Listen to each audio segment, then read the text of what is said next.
Paz do Senhor a todos, que Deus venha abençoar grandiosamente. Vou fazer uma leitura aqui da terceira epístola de João. Diz assim: O presbítero, amado Gaio, a quem eu amo em verdade. Amado, desejo que te vá bem em todas as coisas e que tenha saúde, assim como muito bem vai a tua alma. Certamente me alegrei quando vieram os irmãos e testificaram a tua verdade. Os obreiros cristãos estavam sempre saindo de Éfeso em missões de pregação e ensino, e levavam de volta a João informação sobre as várias igrejas. Assim como tu andas na verdade, refere-se à maneira de comportar-se da pessoa. Não tenho eu maior alegria do que esta, a de ouvir que os teus filhos andam na verdade. É possível que Gaia tenha se convertido por meio de João. Os colaboradores, versículo 5. Amado, procedes fielmente em tudo o que fazes para com os irmãos e para com os estranhos.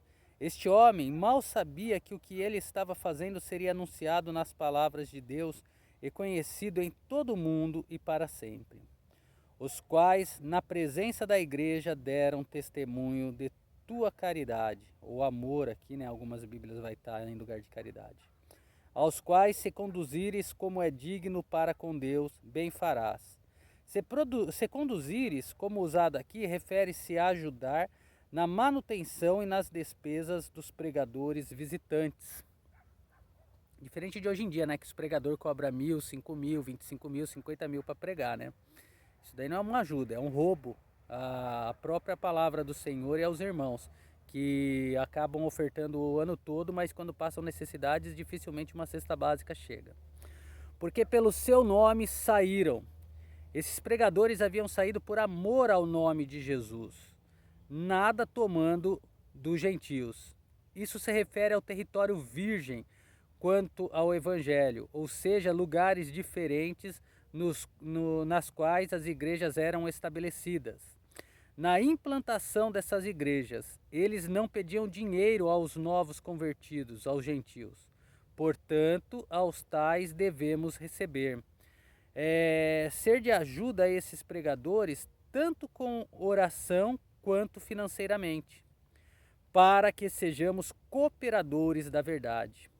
Por intermédio de João, o Espírito Santo aqui revela o fato de que os crentes devem dar de seu recurso financeiro para ajudar a levar a verdade aos outros. Eu vou dar minha opinião, irmãos. A palavra do Senhor, não somente aqui em João, como também Paulo nos ensina que é digno o trabalhador receber o seu salário. E aquele que vive somente da obra do Senhor, eu acho certo alguma igreja convidá-lo para pregar. Então vamos lá, eu moro em São José dos Campos e sou chamado para pregar lá no outro lado da cidade. Eu acho digno o quê? O pastor ofertar para mim, vou dizer ainda, é até meio que alto que eu vou falar, R$ 50. Eu vou pagar a minha condução de ida e de volta. Vou ter dinheiro, porque geralmente às vezes acaba se conversando um pouco mais lá para poder trazer alimento para minha casa ou jantar eu mesmo. Lá, se não for me oferecido a janta na casa de algum irmão, que eu acho muito lindo quando isso acontece, eu mesmo tenho prazer em fazer isso. E ainda me sobra dinheiro, mas não. Ô irmão, pode vir pregar aqui hoje? Posso sim.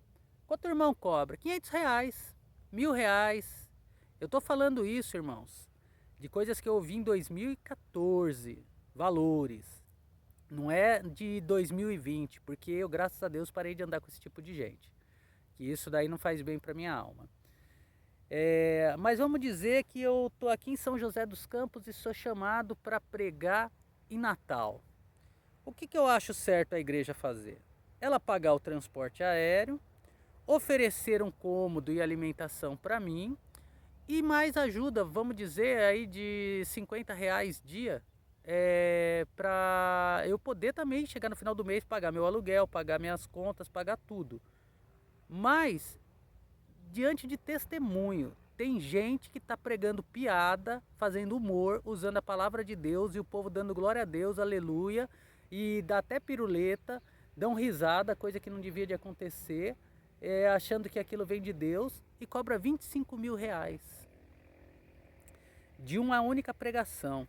E aí eu digo, o pastor que paga 500 ou que paga 100 mil reais para um camarada ir pregar, ele também está tendo dinheiro para poder sustentar aqueles irmãos que todo mês com dificuldades têm as contas sem pagar, o gás acaba, não tem dinheiro para pôr passe no ônibus para ir procurar um emprego, mas está levando o dízimo que é dado para os judeus e não para os gentios, mas os pastores falam que se não dizimar vai queimar no inferno, que as pragas vão vir sobre eles. O pastor está cuidando dessas almas? Porque a igreja não é o templo de tijolo, de pedra e nem aluguel. A igreja é eu e é você. Se a minha alma, o meu espírito está ali num corpo, passando fome, as contas por pagar, como está a minha mente? É difícil. Deus quer que a gente alimente a igreja carne, a igreja homem e mulher e crianças. Mas isso também não pode virar um vício da pessoa não querer emprego e ficar dependendo sempre da igreja. Tanto é que é para ajudar órfãos e viúvas. E quem são esses órfãos e essas viúvas? Aqueles que as famílias não têm condições para sustentá-los, porque a família tendo, então que a família dê bom testemunho de Jesus e cuide deles para ser testemunho, como eu disse. E as viúvas, quais? As viúvas com mais de 60 anos, 65 anos, que não têm mais apetite sexual, porque tendo essas não vão servir ao Senhor, mas essas vão querer casar-se de novo. Casando-se de novo, pegam e que o seu marido a cuide. E aí vou dizer mais outra coisa. Tem gente que casa, na verdade, não no civil, só se amazia, para quê? Não perder pensão do falecido, ficar recebendo bens governamentais, tirar proveito da igreja, e isso eu não aprovo e nem Deus aprova. Então nós temos que saber a quem ajudar. Mas é lógico, uma pessoa que está desempregada, vamos ajudar essa pessoa enquanto ela não consegue emprego. Só que a gente também tem que ter ciência de que se essa pessoa está mesmo procurando emprego ou não. Mas enfim, essa é a minha postura. E vamos continuar aqui, versículo 9. Diótrefes, tenho escrito à igreja, refere-se a uma igreja local, mas não nos é dito a sua localidade. Mas Diótrefes, que procura ter entre eles o primado, não nos recebe. Olha só o que João está dizendo, hein? Deve ser observado que João chama por nome essa pessoa e adverte contra ela, exatamente como ele devia fazer. Certamente alguém que não era da verdade não receberia João. Sabe qual é o mal do crente, irmãos? É ouvir pastor que fala assim, eu sou o anjo da igreja, ninguém se levanta contra mim, porque se levantar Deus vai matar, Deus vai fazer isso, vai fazer aquilo. Olha só Saul, Saul era rei, Davi podia ter matado ele, mas Davi não fez nada, esperou quietinho em Deus para que ele virasse rei. Davi, ele fez o correto. Ele sabia da promessa, ele sabia que Deus iria colocá-lo como rei no tempo de Deus e ele esperou. Tanto é que quando Saul morreu, ele chorou por Saul e sua família. Mas acontece que não existe anjo da igreja. Isso que os pastores falam é mentira. Eles têm que mostrar na Bíblia para vocês onde está escrito que eles são anjos da igreja e que Deus é fofoqueiro e conta tudo da vida de vocês. É mentira. É os irmãos do lado, da direita, da esquerda, da frente, de trás, que sabem da vossa vida e vão fofocar para o pastor, e o pastor pega e sabe da vida de todo mundo. Não é o Espírito Santo não, porque o Espírito Santo não é fofoqueiro. E o Espírito Santo, se tiver que falar, ele vai falar sim, mas a verdade, não mentira e nem para tirar proveito. São pastores, lobos em pele de ovelha que faz isso com a igreja. E aqui tínhamos um, Diótrefes, que procura ter entre eles o primado, mas não nos recebe. Pelo que, se eu for, trarei a memória das obras que ele faz, proferindo contra nós as palavras maliciosas. Não há qualquer evidência de que isso é dito num espírito rancoroso ou vingativo. E devemos lembrar que o Espírito Santo está inspirando João a escrever estas palavras, ou seja, esse homem deveria ser exposto.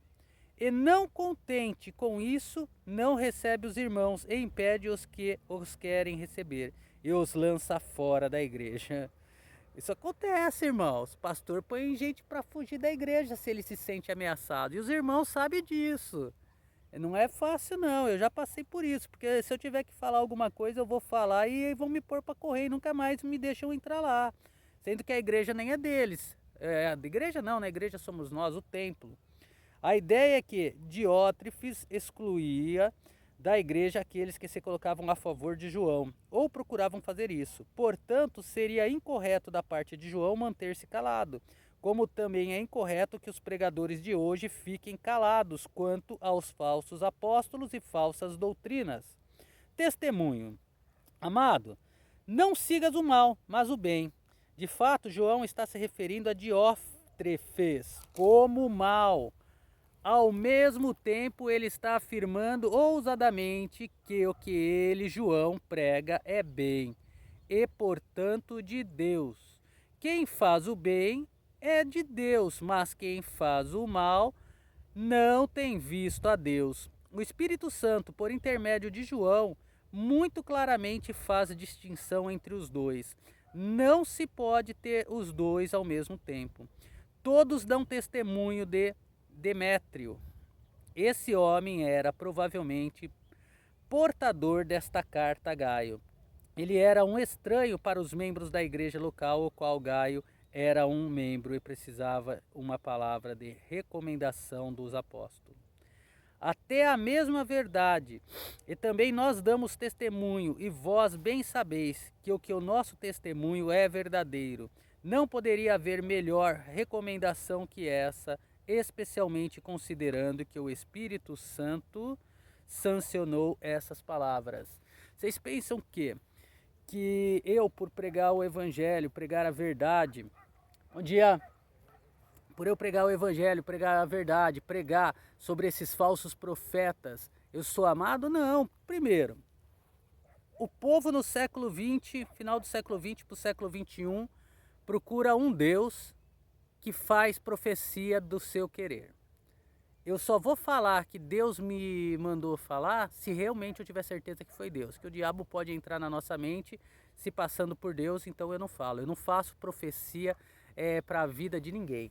Eu determino, eu peço a Deus para que o milagre aconteça, para que as bênçãos sejam alcançadas na vida da pessoa. Mas não digo, Deus está te dando isso, Deus mandou te mostrar aquilo, se Deus não falou. Então eu não sou bem visto, mas louvo a Deus pelas curas, pelas portas de emprego, pelas famílias que se mantiveram unidas, pelo livramento de morte, que Deus usou a minha vida como um instrumento cheio de erros, cheio de pecados, para operar o seu milagre na vida dos que buscam. Ontem mesmo, para a honra e glória do nome de Jesus, eu fiquei alegre com uma pessoa que me procurou esses dias, onde não conseguia dormir, onde estava passando certas situações, e ao levar a palavra do Senhor, ela teve um avivamento, ela voltou a dormir bem, e ontem ela me deu um testemunho de que a partir daquele dia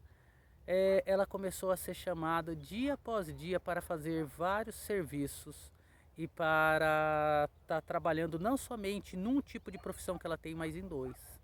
Então, louvado seja o nome de Jesus, que muitos me perseguem e me odeiam, mas mais ainda, louvado seja o nome de Jesus por me ensinar a abandonar o mal e pregar o bem. Abandonar aquele que prega falsas doutrinas para incentivá-los a abandonar falsas leis e doutrinas que só levam à morte espiritual e ao fogo eterno, e para andarmos diante da graça, pregando a graça com abandono de pecado para termos direito ao reino dos céus. A Ele toda a honra e toda a glória. E a bênção final. Eu tinha muito que escrever, porém não quero escrever-te com tinta e pena. Espero, porém, ver-te brevemente e falaremos face a face. A paz seja contigo, os amigos te saúdam. Saúda os amigos pelo seu nome.